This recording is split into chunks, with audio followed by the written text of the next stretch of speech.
पुढची महत्त्वाची बातमी पाहूया। महाराष्ट्रात शेतकऱ्यांच्या आत्महत्येचं सत्र सुरूच आहे। राज्यात 3 महिन्यात 267 शेतकऱ्यांनी आत्महत्या केली आहे। एकट्या मार्च महिन्यात 106 शेतकऱ्यांनी आपलं आयुष्य संपवले, तर एकट्या बीड जिल्ह्यात 71 शेतकऱ्यांनी आत्महत्या केली। अवकाळी पाऊस, गारपीट या नैसर्गिक आपत्तींसह कर्जाचा डोंगर, हमीभाव नाही अशा अनेक कारणांमुळे शेतकरी आत्महत्या करत असल्याचं चित्र समोर आलंय।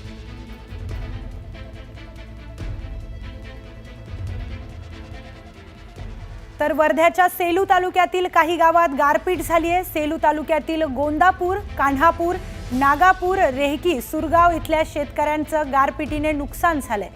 पपई, तीळ, केळी या पिकांना मोठा फटका बसला आणि याचाच आढावा घेतलाय आमचे प्रतिनिधी नरेंद्र मते यांनी। पाहूयात।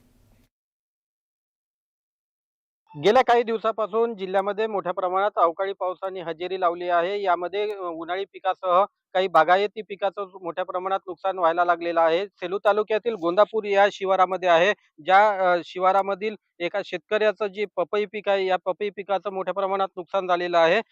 5 ते 6 फुटाचे जे हे पपईचे झाडं आहेत आणि त्याला बहर सुद्धा आलेला आहे। काही दिवसातच याला फळधारणा झाली असती, मात्र अजून या ठिकाणी मोठ्या प्रमाणात जवळपास अर्धा ते पाऊण तास गारपीट झालं, त्यामुळे या पिकाचं मोठ्या प्रमाणात नुकसान झालं। आपण जर बघितलं तर हे याचे जे पानं आहेत हे मोठ्या प्रमाणात फाटल्या गेलेले आहे। जे फुल आले होते, फळ आले होते ते जे गारपीट आहे या गारपिटीमुळे खाली पडल्या गेले, काहींना मार लागला, त्यामुळे हे पीक आता येणं शक्य नाही। ज्या ठिकाणी मल्चिंग केलं होतं ते मल्चिंगचं सुद्धा मोठ्या प्रमाणात नुकसान झालेलं आहे। इतकंच नाही तर जे भाजीपाला आहे, केळी पीक आहे, तीळ पीक आहे, या पिकाचं सुद्धा मोठ्या प्रमाणात नुकसान झालेलं आहे।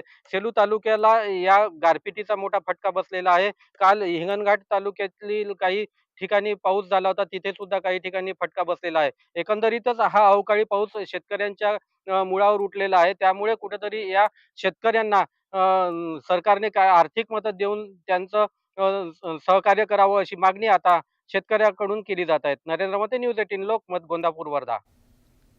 पाहुयात पुढची बातमी। महाराष्ट्र राज्य उच्च माध्यमिक शिक्षण मंडळाच्या वतीने घेण्यात आलेल्या 12वी परीक्षेचा निकाल आज जाहीर करण्यात आलाय। यंदाचा 12वीचा निकाल 91.88% लागलाय।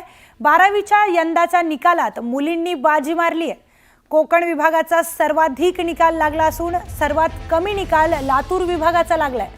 निकालाआधी बोर्डाची पत्रकार परिषद पार पडली, यामध्ये परीक्षा संदर्भात महत्त्वाची माहिती देण्यात आली।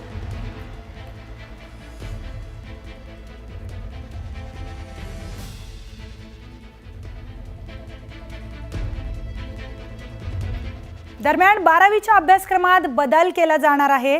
वर्ष 2027 ते 2028 मध्ये 12वीची नवीन अभ्यासक्रम येणार आहे। शिक्षण मंडळाकडून ही मोठी घोषणा करण्यात आली।